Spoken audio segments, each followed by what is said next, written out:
In this video, I briefly go through the process of rigging up the bird's body using the puppet tool with null objects to create bones.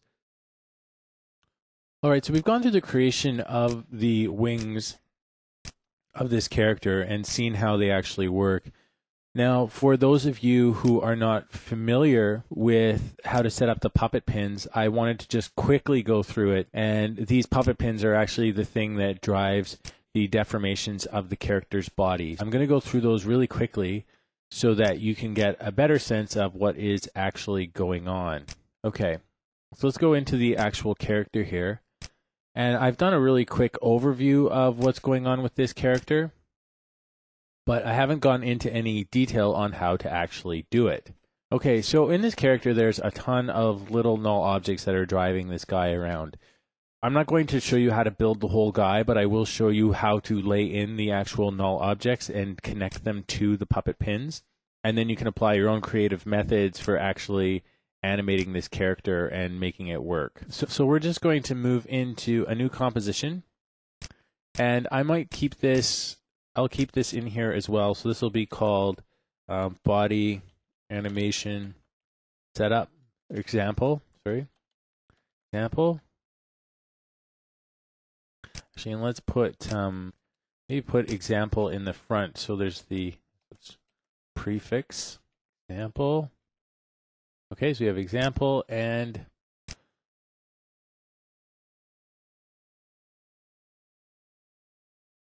okay, two examples. So in here, in these two example folders will be all the stuff we're actually using to create the bird. So I'm going to create a new composition.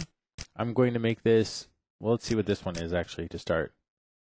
This one is 25 by 2500. Okay, so let's create 2500 by 2500, 2500 by 2500. Okay, so we have a nice little composition here. Body. Let's go example, body, setup. Oh, and let's change this to setup. Sorry. Lots of name changing here. And oh yeah, if you ever want to change the name of something, just press enter on it. Took me a while to figure that out.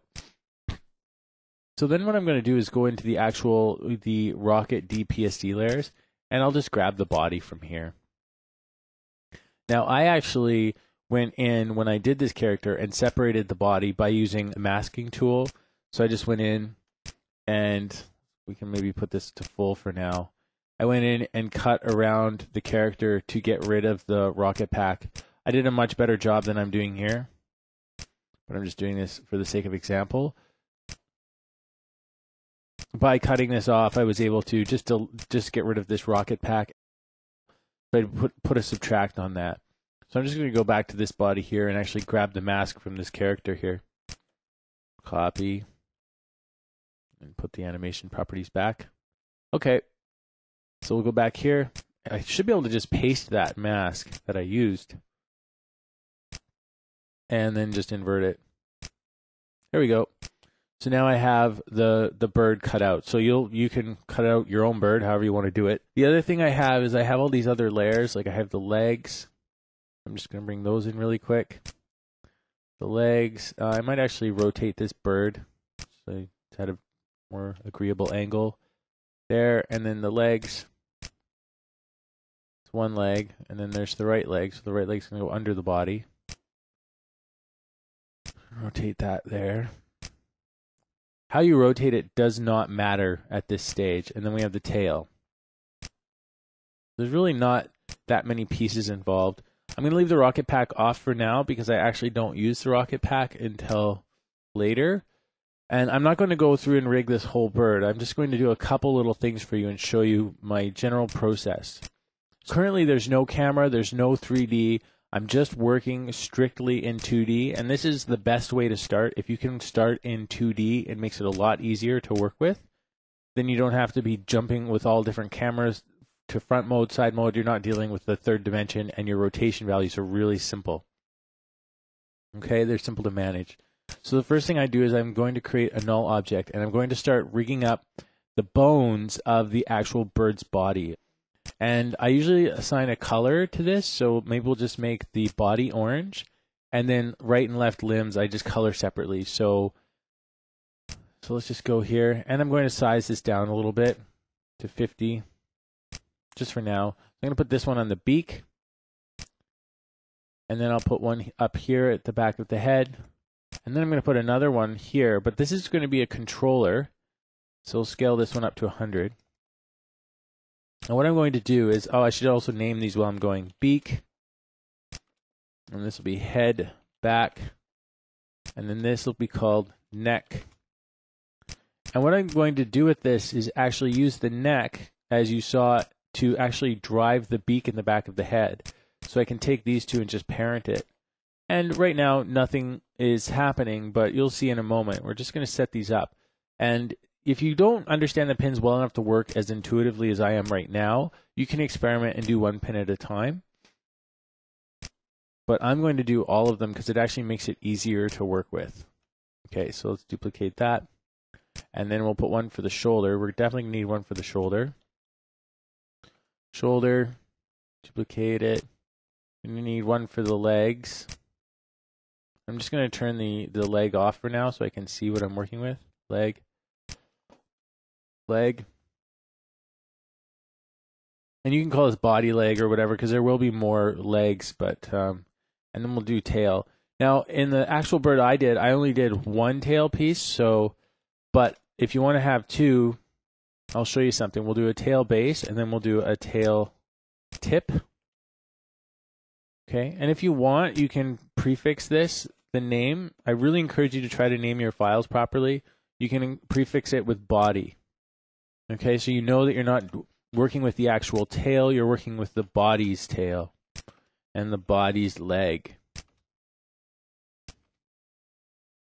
And this just will help you keep things a little more organized. It's really up to you. I didn't name all my files like this. I was working quickly and differently. But as far as actually working with, it's probably a better way to go. And I can't really see these very well on the birds, so I'm going to change the color. We have fuchsia.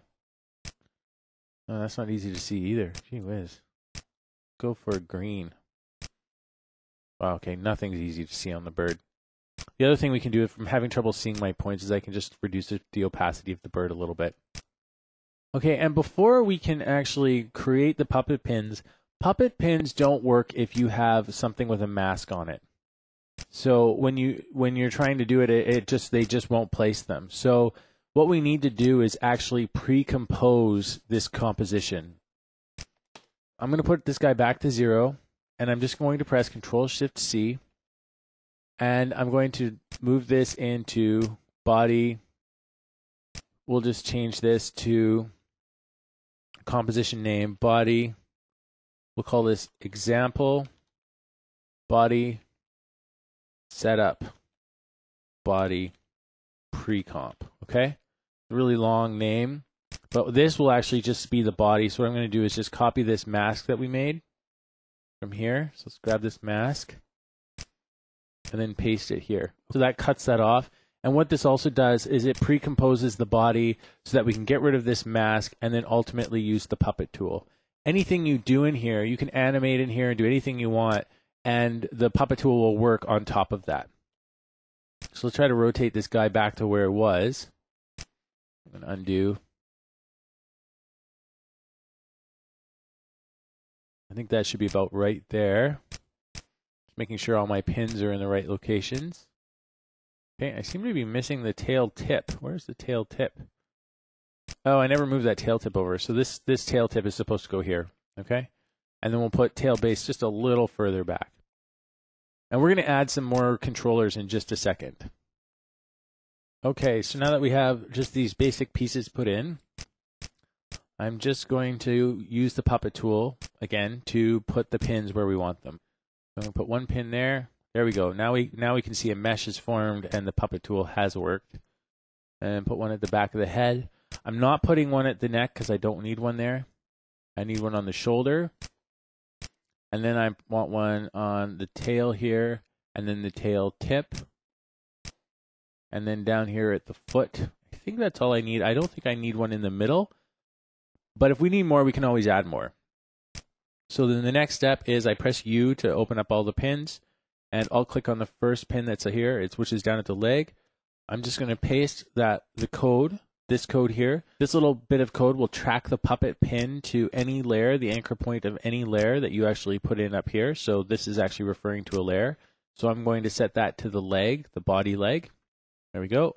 And now when I grab the body leg, move that around, it controls that pin.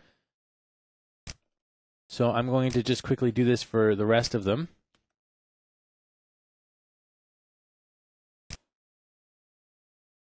This will be the tail tip. There we go.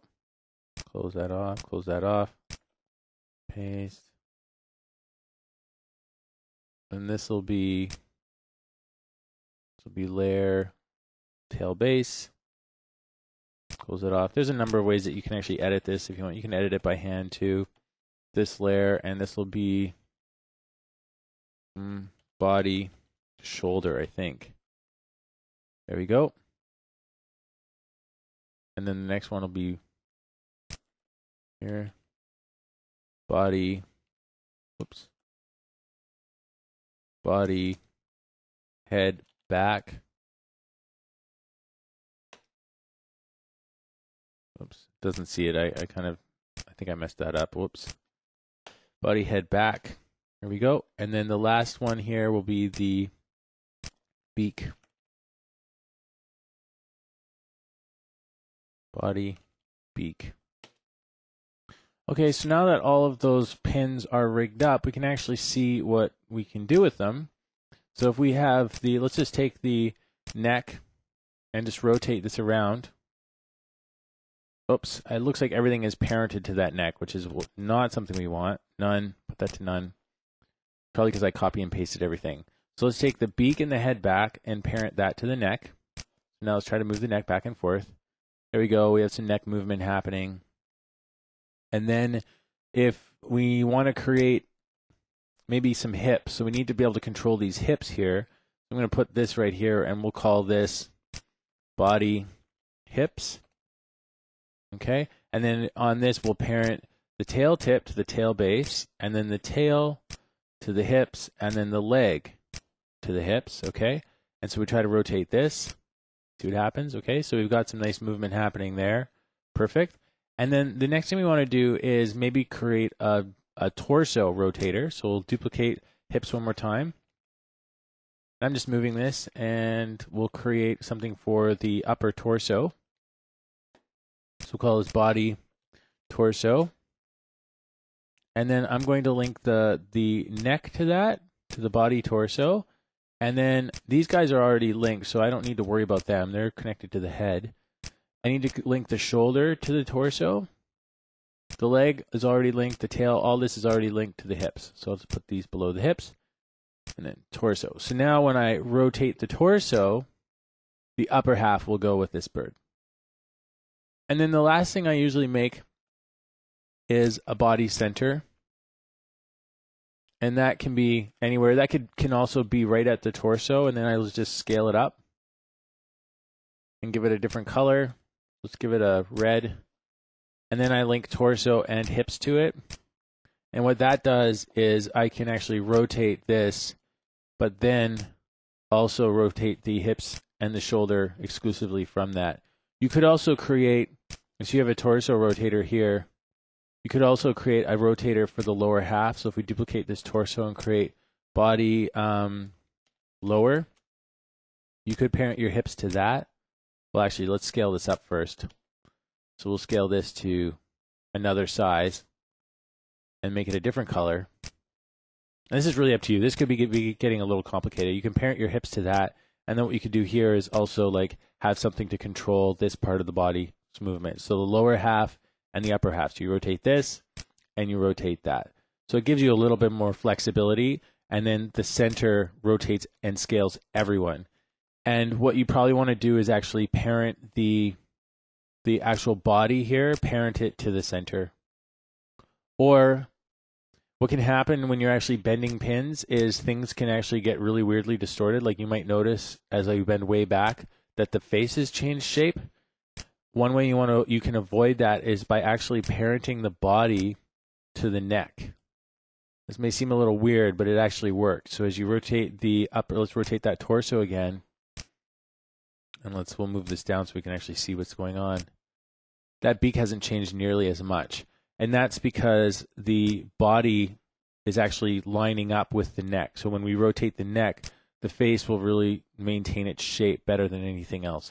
And then obviously the last step is creating your actual stiffness, starching this guy up. So you can starch his head and scale this up here. So just by starching this guy, you can actually get a little bit more rigidity out of it. Also, you can do what you should do is go into the puppet tool, put it on transparent, and increase the mesh if you can. If you have the computer horsepower for it, increase the mesh, and also increase the expansion so it's just outside these edges, and that'll give you better results. Okay, and then so now that I've locked down the head a little bit, plus I can stiffen up the shoulder just a little bit, we'll put that to 0.05, and we'll just take a really quick look at moving that neck around again. So as you can see, the head is a lot more sturdy. The last little thing I wanted to show you, which isn't in the current puppet, but you can add it if you want, is this little tail piece here. I'm just going to lower this extent way down. So what I made is just a tail tip. So I'm not going to move the tail tip, but I can rotate this one around now. Maybe I'll get rid of that stiffness. I don't like what it's doing. So stiffness, let's select that one and delete it. Okay.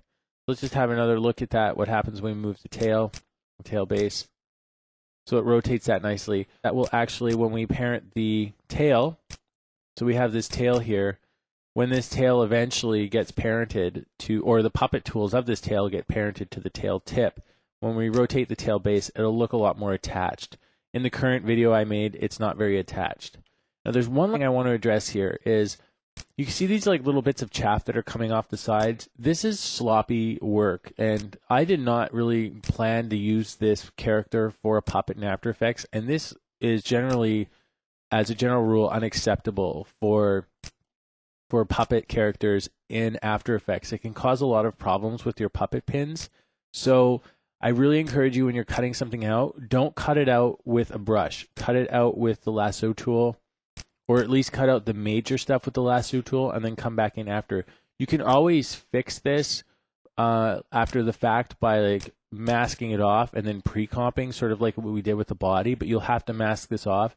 If you do put a puppet tool on this, it's not guaranteed to work properly because there is this extra stuff. The other thing is sometimes it's okay if they're not big enough and you just put it on transparent and it'll delete anything that's not inside this grid mesh. But if there's a big chunk, it can deform the grid mesh because it tries to include it in the actual puppet tool. So that's the basics of setting up the puppet tool to work with null objects, essentially creating a bone system. You can use the exact same techniques to create the leg and the tail. I would just recommend with the legs, maybe reduce the expansion if you can, and make sure you use the starch tool so that the fingers are stiff. And for the tail, I would increase the expansion, make it a little bit higher. If you need a closer look at what's actually going on, just check out the project files and you can see exactly what I did to make it all work. If you are interested to see how the rest of this bird was put together, as well as how we did the particle effects for the snow and rocket, make sure you check out the other Rocket-Dee tutorial videos. If you like what e.d.Films is doing and want to stay up to date on the latest developments and tutorials, please show your support by liking us on Facebook.